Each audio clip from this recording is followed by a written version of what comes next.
Na última semana, a UNO Chapecó sediou a 13ª edição do Intercom Sul. Muitas discussões sobre a comunicação aconteceram aqui na universidade. Assista agora a uma entrevista com o presidente da Intercom, o professor doutor Antônio Holfeld. Professor, seja bem-vindo ao nosso programa. Obrigado. Professor, como o senhor analisa o ensino das teorias da comunicação no Brasil? Como que é a absorção também dos acadêmicos da comunicação?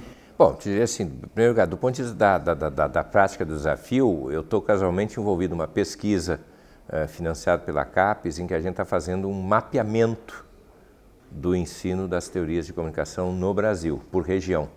Nós somos 4 universidades, em cada universidade 3 pesquisadores, portanto somos 12 pesquisadores, estamos fazendo esse levantamento. Eu estou encarregado da região sul, depois tem outro colega que pega o sudeste, outro nordeste e assim por diante. O que a gente vê basicamente? Com raras exceções, os professores de teoria são um quebra-galho. Eu, por exemplo, eu sou um professor, vamos dizer assim, fixo de teoria. Eu sou professor de teorias da comunicação, tanto que organizei um livro e tenho artigos variados sobre teorias da comunicação. Mas esta minha condição é, de um modo geral, rara. Ou porque as pessoas não gostam de trabalhar e de lecionar as teorias, ou porque, na verdade, as instituições, embora sejam obrigadas a colocar a disciplina de teorias da comunicação na sua grade curricular, as universidades, os coordenadores não valorizam a disciplina. Então, normalmente é o quê? É o professor mais velho, ou é o professor mais novo, que está acabando de entrar e já é escalar, porque como ninguém quer dar teorias, então, olha, tu é novo, né? Vai para lá. É igual o sujeito, coitadinho, o foca de jornal, entrou, vai para geral, se dana. Né? O que é muito ruim. Por quê? Porque, claro que as teorias não são a salvação da pátria, da lavoura, nem nada disso, mas, como eu estava destacando agora aqui numa outra reunião nossa, as teorias te dão uma base de reflexão para tu entender processos, inclusive de comunicação. Quer dizer, dito de modo geral, uma teoria é uma tentativa de explicar a realidade. O próprio termo, theorein, do grego, é exatamente isso, é uma tentativa de explicar a realidade.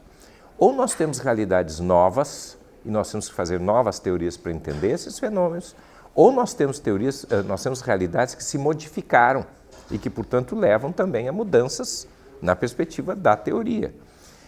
Eu tenho uma experiência muito curiosa. Lá no nosso pós-graduação de comunicação na FAMECOS, na PUC, muitos professores, não só nossos, como de outras instituições, da área da publicidade, por exemplo, que são brilhantes como publicitários, não conseguem entrar no curso para fazer porque não conseguem passar na prova de teoria.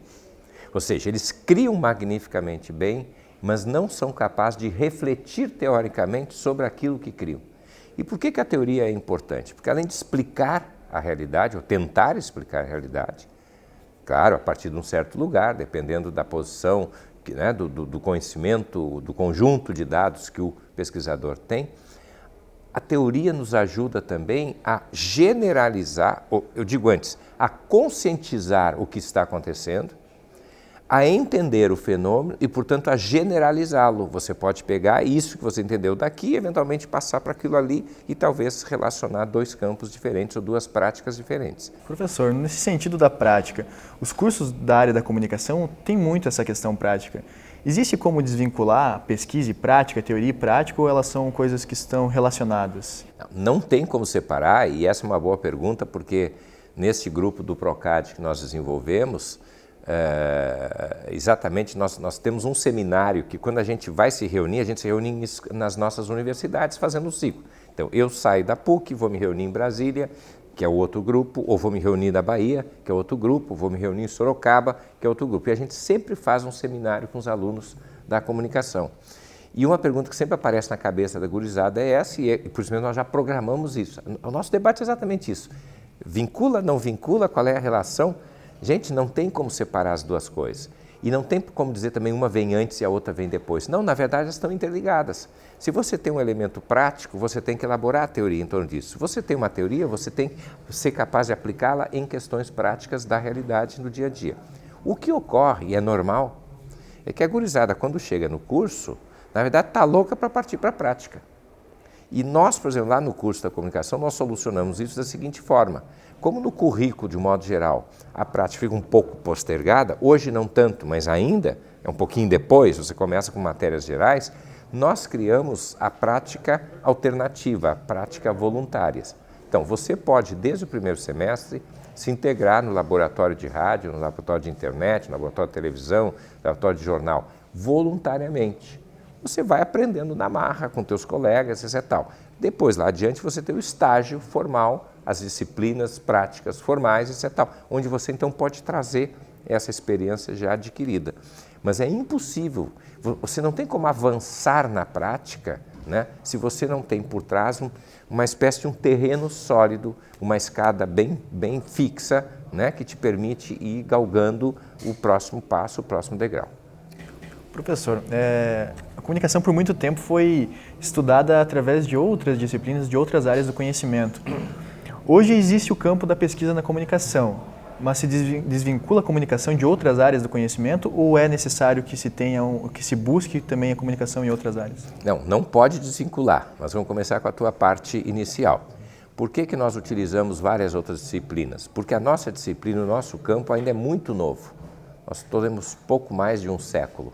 A gente pode dizer que, formalmente, os nossos primeiros livros de teoria da comunicação são aí de 1920. Nós fechamos um século, estamos fechando um século mais ou menos de existência do campo. E muitos dos conceitos nós vamos buscar na psicologia, até na física, né, nas ciências sociais de um modo geral, na sociologia muito especialmente, e utilizamos inclusive teorias e metodologias desses outros campos. Gradualmente, eu me lembro que nos últimos 10, 15 anos, inclusive dentro da Compós, que reúne os programas de pós-graduação, esse foi um debate constante que nós temos. Nós temos cada vez dirigir mais as nossas pesquisas com teorias e modelos a partir da própria comunicação. Mas veja, por outro lado, respondo a tua segunda parte da pergunta, a comunicação, o processo da comunicação e da informação, ele permeia toda a sociedade. Eu me lembro, por exemplo, de uma palestra do professor Dominique Volton, há uns 2, 3 anos atrás, lá na faculdade, ele dizia isso, nós podemos ter avanços fantásticos da medicina, mas se eu não tiver o processo da informação e da comunicação para divulgar isso, eu vou ficar com essa conquista fechada na equipe médica que realizou essa experiência que deu certo. Ou seja, para isso se universalizar, o processo da informação e da comunicação é fundamental. Então eu diria que hoje, sobretudo com novas tecnologias da informação e da comunicação, eu não tenho como pensar a realidade sem esses processos. Por outro lado, por causa mesmo dessa imbricação, né, dessa presença da comunicação em toda a realidade, é evidente que eu tenho que lançar mão de outras disciplinas. O que eu não posso é perder o foco da comunicação. Se eu estou estudando comunicação, o meu foco tem que ser comunicação. Então, por exemplo, eu que sou orientador, né, dos trabalhos de TCC, de término de curso, e no mestrado, doutorado, a primeira coisa que eu digo sempre para o aluno é isso, você vai pesquisar um tema de comunicação. Por exemplo, eu posso pesquisar a questão das músicas, da música popular brasileira durante a censura do período pós-68, por exemplo, após o AI-5, beleza? Mas eu quero saber, não é a censura, isso é um problema de história. Eu não quero saber o problema da perda que nós tivemos, isso é um problema de sociologia. Eu quero saber o processo comunicacional. Por exemplo, eu posso falar dos bilhetinhos apócrifos anônimos que chegavam, dos telefonemas. Esse é o episódio, mas eu tenho que ver isso como comunicação. Uma comunicação, uma informação que nos dava medo, que não nos permitia identificar o emissor, por exemplo, que era uma mensagem ambígua, você não sabia exatamente nem objetivos, nem resultados que poderia provocar. Então, é dentro dessa perspectiva, se eu estou fazendo um trabalho de comunicação. Professor Antônio Hohlfeld, muito obrigado pela sua participação no nosso programa. Olha, eu quero agradecer e quero, sobretudo, através aqui do programa, parabenizar todos vocês, os alunos, que eu sei que se envolveram completamente, que não adianta a gente propor o projeto se vocês não aderirem, né?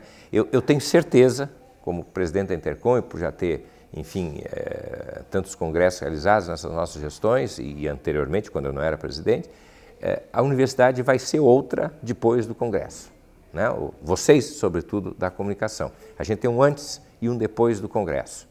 Vocês vão querer ir mais para os congressos, vocês vão querer acompanhar mais as coisas, vocês terão identificado alguns dos pesquisadores que seriam talvez os gurus, vocês vão ver que são gente igual a vocês, apenas nós temos a prática, temos já uma vida mais organizada nesse campo e, sobretudo, o que eu espero, como eu tenho dito sempre, é que vocês vão ser nós, né, daqui a pouquinho, em seguida, e vocês vão dar continuidade a esse projeto. Voltamos ao estúdio.